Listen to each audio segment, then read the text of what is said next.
Seção 5 da aposentadoria e da pensão. Artigo 231. Um membro do Ministério Público da União será aposentado compulsoriamente por invalidez ou aos 70 anos de idade e facultativamente aos 30 anos de serviço após 5 anos de exercício efetivo na carreira. Parágrafo 1º. Será contado como tempo de serviço para aposentadoria, não cumulativamente, até o limite de 15 anos, o tempo de exercício da advocacia. Parágrafo 2º. O membro do Ministério Público poderá ainda ser aposentado voluntariamente aos 65 anos de idade, se homem, e aos 60, se mulher, com proventos proporcionais ao tempo de serviço. Parágrafo 3º. O membro do Ministério Público da União do sexo feminino é facultada a aposentadoria com proventos proporcionais aos 25 anos de serviço. Parágrafo 4º. A aposentadoria por invalidez será precedida de licença para tratamento de saúde por período não excedente a 24 meses, salvo quando o laudo médico concluir pela incapacidade definitiva para o exercício de suas funções. Parágrafo 5º.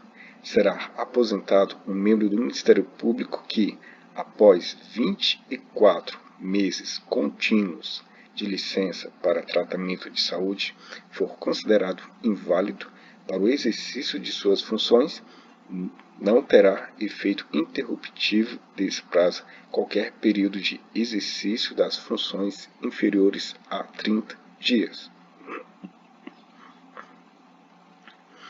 Artigo 232. Os proventos da aposentadoria serão integrais. Parágrafo único. Para o cálculo dos proventos da aposentadoria, serão considerados os vencimentos do cargo imediatamente superior ao último exercício pelo aposentado. Caso a aposentadoria se dê no último nível da carreira, os vencimentos deste serão acrescidos do percentual de 20%. Artigo 233. Os proventos da aposentadoria serão revistos na mesma proporção e data em que se modificar a remuneração dos membros do Ministério Público em atividade, sendo também estendidos aos inativos quaisquer benefícios e vantagens novas asseguradas à carreira, ainda que por força de transformação ou reclassificação do cargo. Artigo 234. O aposentado conservará as prerrogativas previstas no artigo 18, inciso 1, alínea E e inciso 2, alínea E, bem como carteira de identidade especial, de acordo com o modelo aprovado pelo Procurador-Geral da República e por ele expedida, contendo expressamente tais prerrogativas e o registro da citação de aposentado. Artigo 235.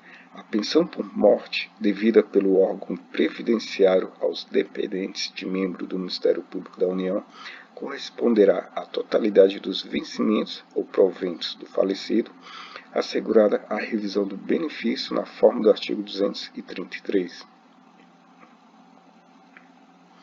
Capítulo 3 da disciplina, seção 1, dos deveres e vedações. Artigo 236.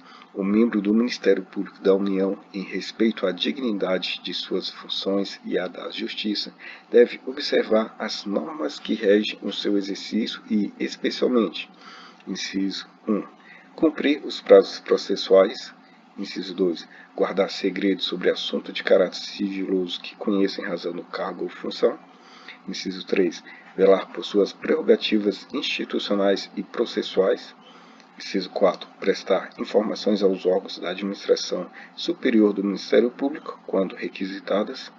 Inciso 5. Atender ao expediente forense e participar dos atos judiciais quando for obrigatória a sua presença, ou assistir a todos quando conveniente ao interesse do serviço. Inciso 6. Declarar-se suspeito ou impedido nos termos da lei. Inciso 7. Adotar as providências cabíveis em face das irregularidades de que tiver conhecimento ou que ocorrerem nos serviços a seu cargo. Inciso 8. Tratar com urbanidade as pessoas com as quais se relaciona em razão do serviço. Inciso 9. Desempenhar com zelo e probidade suas funções.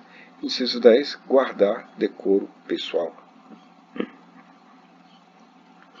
Artigo 237. É vedado ao membro do Ministério Público da União. Inciso 1. Receber, a qualquer título e sob qualquer pretexto, honorários, percentuais ou custas processuais. Inciso 2. Exercer a advocacia. Inciso 3. Exercer o comércio ou participar de sociedade comercial, exceto como cotista ou acionista. Inciso 4. Exercer, ainda que em disponibilidade, qualquer outra função pública, salvo uma de magistério. Inciso 5. Exercer atividade político-partidária, ressalvada a filiação e o direito de afastar-se para exercer cargo eletivo ou a ele concorrer.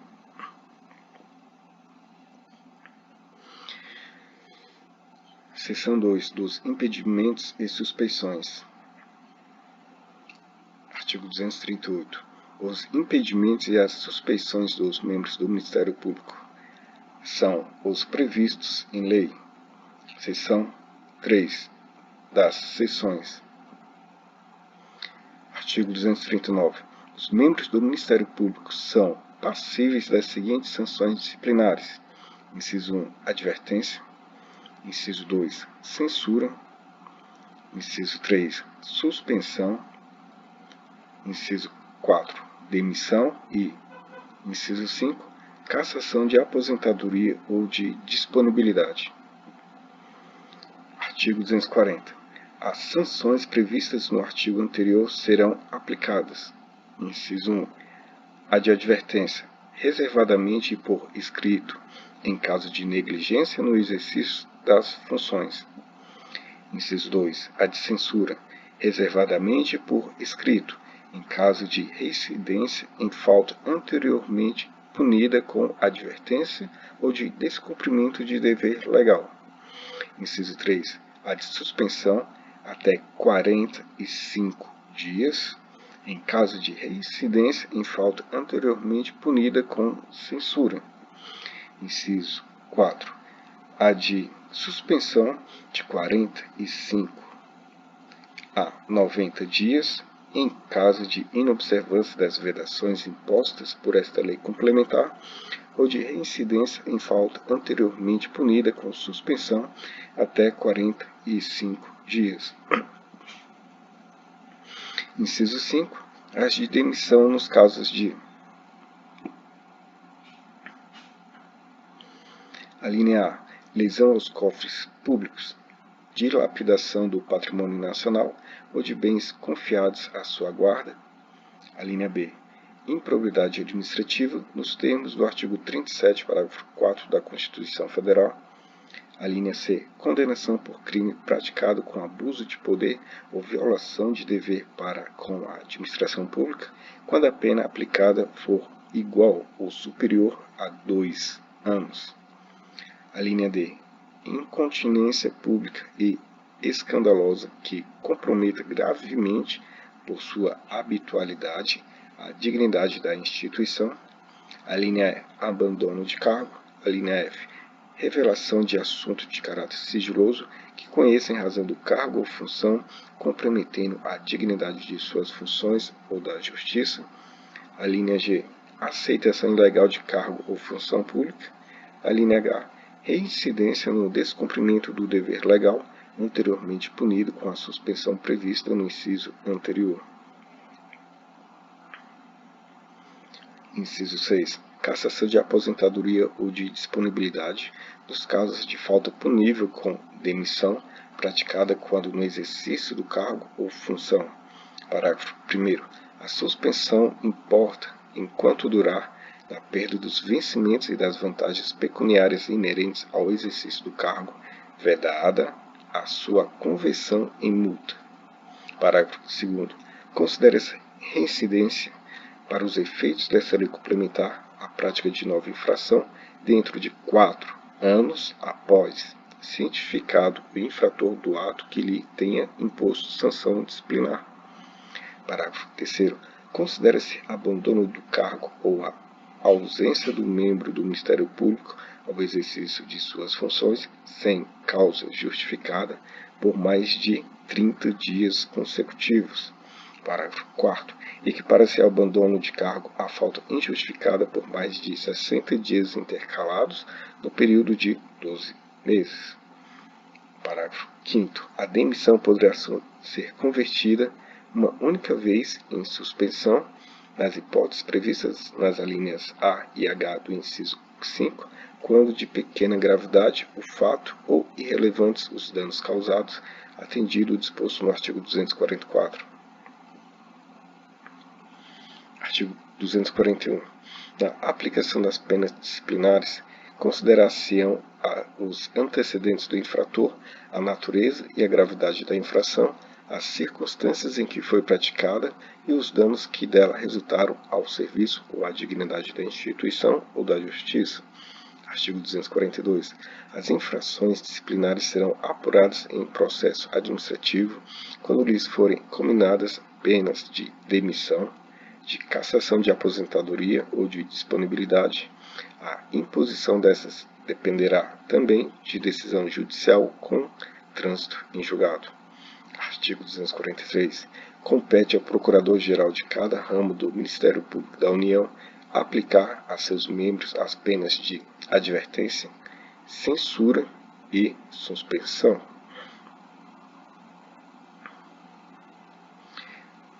Seção 4. Da prescrição. Artigo 244. Prescreverá, inciso 1, em 1 ano, a falta punível com advertência ou censura. Inciso 2, em 2 anos, a falta punível com suspensão. Inciso 3, em 4 anos, a falta punível com demissão e cassação de aposentadoria ou de disponibilidade. Parágrafo único. A falta prevista na lei penal como crime prescreverá juntamente com este. Artigo 245. A prescrição começa a correr, inciso 1, do dia em que a falta for cometida ou, inciso 2, do dia em que tenha cessado a continuação ou permanência das faltas continuadas ou permanentes. Parágrafo único. Interrompe a prescrição a instauração de processo administrativo e a citação para ação de perda do cargo. Seção 5 da sindicância. Artigo 246. A sindicância é o procedimento que tem por objeto a coleta sumária de dados para instauração, se necessário, de inquérito administrativo. Seção 6 do inquérito administrativo.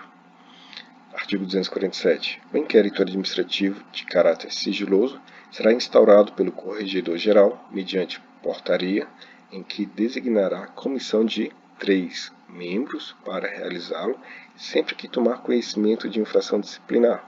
Parágrafo 1º. A comissão, que poderá ser presidida pelo Corregedor-Geral, será composta de integrantes da carreira, vitalícios e de classe igual ou superior à do indicado. Parágrafo 2º. As publicações relativas a inquérito administrativo conterão o respectivo número, omitido o nome do indiciado, que será cientificado pessoalmente. Artigo 248.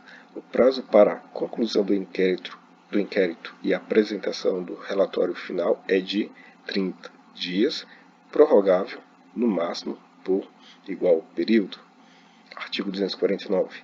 A comissão procederá à instrução do inquérito, podendo ouvir o indiciado e testemunhas, requisitar perícias e documentos e promover diligências, sendo-lhe facultado o exercício das prerrogativas outorgadas ao membro ao Ministério Público da União por esta lei complementar para instruir procedimentos administrativos. Artigo 250.